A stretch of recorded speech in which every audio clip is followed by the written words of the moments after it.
আমাকে দিল্লিতেও তদন্তকারী সংস্থা যখন ডেকেছে আমি গেছি, কলকাতাতেও নিজাম প্যালেস হোক, এদিকে সিজিও হেডকোয়ার্টার হোক, ইডির কাছে হোক, আমি গেছি। আমি সবসময় তদন্তে সহযোগিতা করেছি এবং আমার সামর্থ্য অনুযায়ী যতটুকু কেন্দ্রীয় তদন্তকারী সংস্থা বা এই মুহূর্তে দাঁড়িয়ে রাজ্যের গোয়েন্দা সংস্থা সিআইডির সাথে যেটুকু সহযোগিতা করা উচিত আমি নিশ্চিতভাবে করছি। আপনি আপনার মতো করে যখন ইচ্ছা বাড়িতে চলে আসবেন, নিয়ে বলবেন যে আপনাকে ছাড়া কাউকে আমরা দেবো না। আমি যদি বাড়িতে না থাকি তাহলে আপনাকে অপেক্ষা করতে হবে আমার ফেরার জন্য। আপনারা জানেন গতকাল আমি ভবানী ভবনে সিআইডি অফিসে গেছিলাম, সেখানে আমাকে প্রায় 5.5 ঘন্টা জিজ্ঞাসাবাদ করেছে তদন্তকারী সংস্থার প্রতিনিধিরা এবং আমি তাদের সাথে পূর্ণভাবে সহযোগিতা করেছি। আমার লিগ্যাল রাইট, আমি কোর্টে মুভ করব। কোর্ট আমাকে 6টার মধ্যে গতকাল ভবানী ভবনে সিআইডি হেডকোয়ার্টারে সশরীরে উপস্থিত থাকার জন্য নির্দেশ দিয়েছিলেন। আমি কমপ্লাই করে প্রায় 12-13 মিনিট আগে, 6টার আগেই কালকে ভবানী ভবনে গেছি এবং 11:30টার কাছাকাছি ইন্টারোগেশন বা প্রশ্নোত্তর পর্ব শেষ হয়, প্রায় 5.5 ঘন্টা ধরে চলে এবং আমাকে আবার সেখানে একটা নোটিশ দিয়ে আগামী 14 তারিখ অ্যাপিয়ার করার জন্য বলা হয়। আমি 14 তারিখ কলকাতায় আছি, আমি 14 তারিখ অ্যাপিয়ার করব আবার। আমি কোনোদিন কোনো তদন্ত এড়িয়ে যাইনি। আমাকে দিল্লিতেও তদন্তকারী সংস্থা যখন ডেকেছে আমি গেছি, কলকাতাতেও নিজাম প্যালেস হোক, এদিকে সিজিও হেডকোয়ার্টার হোক, ইডির কাছে হোক, আমি গেছি। আমি সবসময় তদন্তে সহযোগিতা করেছি এবং আমার সামর্থ্য অনুযায়ী যতটুকু কেন্দ্রীয় তদন্তকারী সংস্থা বা এই মুহূর্তে দাঁড়িয়ে রাজ্যের গোয়েন্দা সংস্থা সিআইডির সাথে যেটুকু সহযোগিতা করা উচিত আমি নিশ্চিতভাবে করছি। আজকে আমাদের দলনেত্রীর বাড়িতে কিছু বৈঠক ছিল পূর্ব নির্ধারিত, সেখানে একাধিক বিধায়ক থেকে সাংসদ ছিলেন এবং আমাদের এই মিটিংগুলো চলাকালীন আমি খবর পাই খুব সম্ভবত 4:30 পৌনে 5টা নাগাদ যে সিআইডির একটা টিম এসছে আবার কোনো একটা আলাদা মামলায় আমাকে নোটিশ দিতে। তো আমি আমার সেক্রেটারির মারফতে তাদেরকে অনুরোধ করি যে আমি এই মুহূর্তে আমার বাড়িতে সশরীরে উপস্থিত নেই বলে আপনারা চিঠিটা অন্য কাউকে দিয়ে দিন, সে রিসিভ করে আমার পক্ষ থেকে নিয়ে নেবে।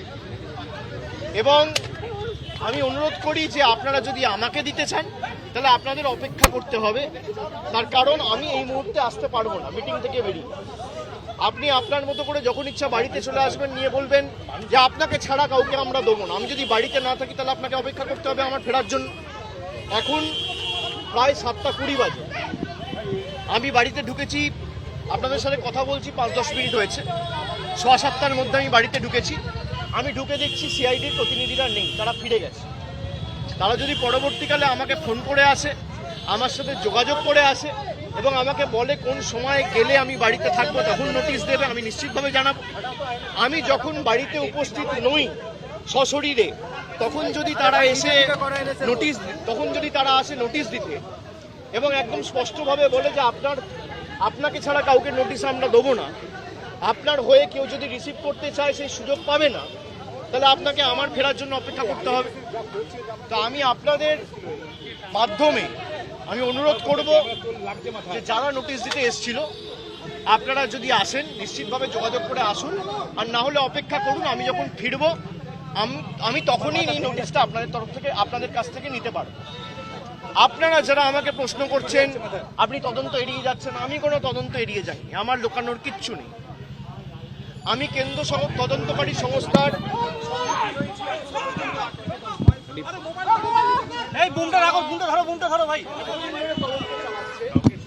আমাকে যখনই ডেকেছে আমি গেছি। আমাকে সিআইডি সামান দিয়েছিল, প্রথম সামান 30 তারিখ। 30 তারিখ বিকেলে আমার উপর আক্রমণ হয়, আপনারা দেখেছেন। 48 ঘন্টা আমি বাড়ি থেকে বেরোতে পারিনি। আমি সময় চেয়েছিলাম, আমাকে 8 তারিখ ডাকা হয়েছে। 8 তারিখ আমি ছিলাম না। আমি 6 তারিখ দিল্লির উদ্দেশ্যে রওনা দিয়েছিলাম, ইন্ডিয়া জোটের মিটিং ছিল।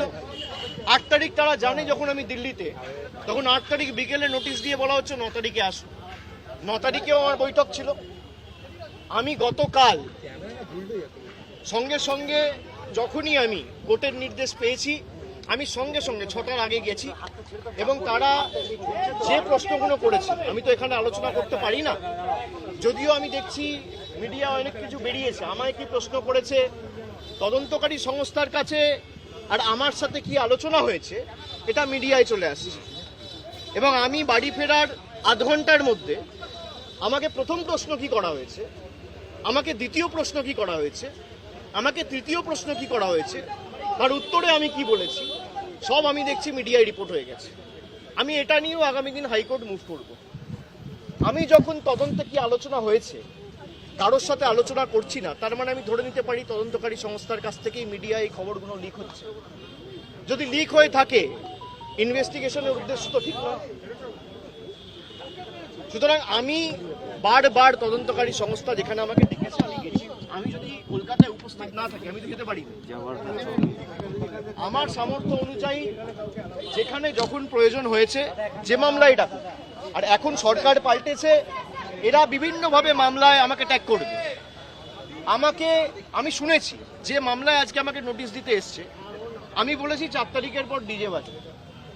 আমি প্রশ্ন করতে চাই যে আমি যদি সত্যি কোনো ভুল বলে থাকি, আমি এই স্টেটমেন্টগুলো কবে করেছি? নির্বাচন চলাকালীন। নির্বাচন যখন চলছে, ল অ্যান্ড অর্ডার, আইন শৃঙ্খলা কার আন্ডারে? ইলেকশন কমিশনের আন্ডারে। মমতা বন্দ্যোপাধ্যায়ের আন্ডারে তো ছিল না। তাহলে তখন আমার বিরুদ্ধে এফআইআর হলো না কেন? ইলেকশন কমিশনের বিরুদ্ধে কমপ্লেন হলে ইলেকশন কমিশন আমার বিরুদ্ধে ব্যবস্থা নিল না কেন? তার কারণ, আমি যদি ডিজে বাজানোর কথা বলে থাকি, দেশের স্বরাষ্ট্রমন্ত্রী বলেছেন তৃণমূলের লোকেদের উল্টো করে ঝুলিয়ে দিয়ে সোজা করে দেব। প্রত্যেক ক্রিয়ার সমান এবং বিপরীত প্রতিক্রিয়া রয়েছে। আপনি বলবেন জ্ঞানেশ কুমারকে যদি আমার এগেনস্টে অ্যাকশন নিতে হতো, তাহলে অমিত শাহর বিরুদ্ধেও অ্যাকশন নিতে হতো। অমিত শাহর বিরুদ্ধে অ্যাকশন নেওয়ার ক্ষমতা ইলেকশন কমিশনের নেই, তাই আমার বিরুদ্ধেও অ্যাকশন নিতে পারেনি। সরকার বদলেছে, এখন মামলা হয়েছে। তাহলে আমার বিরুদ্ধে যদি মামলা হয়, আমি ডিজে বাজাবো বলে, তাহলে অমিত শাহর বিরুদ্ধে এফআইআর হবে না কেন? আমরা তো কোর্টে মুভ করব। তদন্তকারী সংস্থার কাছে রাজ্যের মুখ্যমন্ত্রী যদি এই কেস, আমি বাংলা থেকে বহিরাগতদের আক্রমণ করেছি বলে আমার ভাষণে এই তদন্তভার সিআইডিকে দেওয়া হয়, তাহলে যে বহিরাগতরা এসে বাঙালিকে আক্রমণ করেছে সেই মামলার দায়ভার কেন সিআইডি বা সিবিআইকে দেওয়া হবে না? এই প্রশ্ন তো উঠবেই। এই প্রশ্ন তো এড়িয়ে যেতে পারে না। আপনারা এসব চাপের রাজনীতি, দল ভাঙানো আমরা অনেক দিন ধরে দেখছি। এসব করে কোনো লাভ নেই। 30 লক্ষ মানুষকে আপনারা ভোটার তালিকার বাইরে রেখে ভোট করেও তৃণমূল 41% ভোট পেয়েছে। 2,60,00,000 ভোট তৃণমূল কংগ্রেস পেয়েছে। তাদের প্রতিনিধিত্ব তৃণমূল কংগ্রেস করবে। এক চুল জায়গা তৃণমূল কংগ্রেস ছাড়বে না।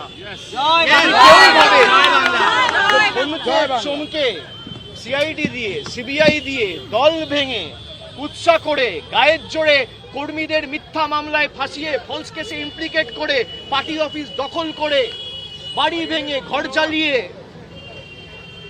তৃণমূল কংগ্রেসকে দমিয়ে দেবো,